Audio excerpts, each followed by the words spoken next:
ಹೌದಾ? ಆಮೇಲೆ ಆಮೇಲೆ ಇನ್ನೇನು, ನೀವು ಬಿಡು ಮಾಡ್ಕೊಂಡು ನಮ್ಮ ಮನೆಗೆ ಬಂದೋಗ್ರಿ ಅಂದ್ರು. ಏನ್ ನಯ, ಏನ್ ವಿನಯ. ಆ ಹುಡ್ಗ ಆಟೋನ್ ಓದಿದ್ರು ಒಂದ್ ಚೂರು ಗೊತ್ತಿಲ್ಲ ಅಂತೀನಿ. ಮಾವ ತುಂಬಿದ್ ಕೂಡ ತುಳ್ಕಲ್ಲ ಅಂತ ದೊಡ್ಡೋರೇ ಹೇಳಿಲ್ವಾ? ತಿಟ್ಟ ಪಾರು ಪಾರು, ಆಮ್ಯಾಕೆ ಹುಡ್ಗಂಗೆ ಹೆಣ್ಮಕ್ಳು ಕಂಡ್ರೆ ಅದು ಏನ್ ಗೌರವ ಅಂತೀನಿ. ಹೆಣ್ಗೋಸ್ಕರ ಕೈ ಮಾಡಕ್ಕೂ ಸರಿ, ಕೈ ಮುಗಿಯಕ್ಕೂ ಸರಿ. ಬೋ ಇಷ್ಟ ಆಗೋಯ್ತು ಪಾರು ನಂಗೆ. ಸೊ ಮಾವ, ನಿನ್ನ ಅಭಿಪ್ರಾಯ ಏನಾದ್ರೂ ಬದಲಾಯ್ತಾ? ಏನ್ ಅಭಿಪ್ರಾಯ ಪಾರು? ಅದೇ ಅಣ್ಣ, ನಿನ್ನೆ ಹೇಳ್ತಿದ್ಯಲ್ಲ, ಈ ಮಾಸ್ತಿ ಕೊಪ್ಪಲು ಸೋಮೇಗೌಡನ್ ಕಡೆಯವ್ರು ಯಾರು ಸರಿ ಇಲ್ಲ, ಅವ್ರ ಮನೆಗೆ ಹೆಣ್ಣು ಕೊಡಬಾರ್ದು ಅಂತ, ಆ ವಿಷಯ. ಅಲ್ಲ ಕಣವ, ಅದಕ್ಕೂ ಇದಕ್ಕೂ ಏನ್ ಸಂಬಂಧ ಹೇಳು? ನನಗೆ ಒಬ್ರು ವ್ಯಕ್ತಿನ ನೋಡಿದ ತಕ್ಷಣ ಅವ್ರು ಹಿಂಗೆ ಇರ್ತಾರೆ ಅಂತ ತಿಳ್ಕೋಬಾರ್ದು ಅನ್ನೋದು ನಂಗೆ ಇವತ್ತು ಗೊತ್ತಾಯ್ತು. ಆದ್ರೆ ಇದರಲ್ಲಿ ಬದಲಾಗದ್ ಏನೈತೆ?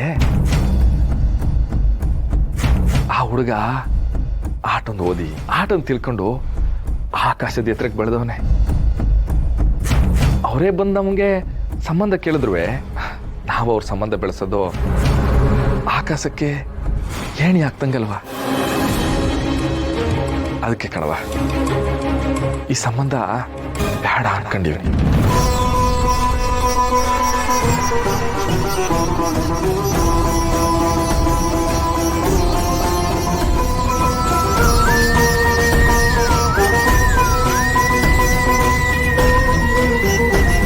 ಏನ್ ರತ್ನ, ರಾಣಿ ಇಷ್ಟೊಂದು ಬೇಜಾರು ಮಾಡ್ಕೊಂಡು ಹೋಗ್ಬಿಟ್ಲಲ್ಲ? ಅದಕ್ಕೆ ನಾನು ಅಬ್ಸರ್ವ್ ಮಾಡ್ತಾನೆ ಇದ್ದೀನಿ, ಇವಳಿಗೆ ಪಕ್ಕಾ ಇಷ್ಟ ಇದೆ, ಕನ್ಫರ್ಮ್. ಹಲೋ, ಏನದು ಅದಕ್ಕಿದ್ದು ಗುಸುಗುಸು? ಶಿಶ್ ಮಾವ, ನಮ್ಗೆ ಅನ್ಸುತ್ತೆ ರಾಣಿ ಮನ್ನೋರ್ನ ಒಪ್ಕೊಂಡಿದ್ದಾಳೆ ಅಂತ. ನೀನು ಅವ್ರ ಬಗ್ಗೆ ಹೊಗಳುತ್ತಿರುವಾಗ ರಾಣಿ ನಾಚ್ಕೋತಿದ್ಲು. ಯಾವಾಗ ಸಂಬಂಧ ಬೇಡ ಅಂತ ಹೇಳ್ದು ಅವಳು ಬೇಜಾರು ಮಾಡ್ಕೊಂಡು ಹಂಗೆ ಹೊಟ್ಟೋಗ್ಬಿಟ್ಲು. ಹೌದಾ?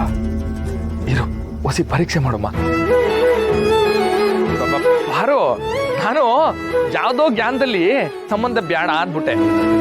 ಅಲ್ಲ, ಅವರೇ ಹೆಣ್ ಕೇಳ್ಕೊ ಬಂದವ್ರೆ ಅಂದ್ಮ್ಯಾಕೆ ನಾವ್ಯಾಕೆ ಹಿಂದೇಟ್ ಹಾಕ್ಬೇಕು? ಹುಡ್ಗನು ಬೋ ಒಳ್ಳೆಯವನು, ಅದಕ್ಕೆ ನಾನೊಂದು ನಿರ್ಧಾರಕ್ಕೆ ಬಂದೀವ್ನಿ.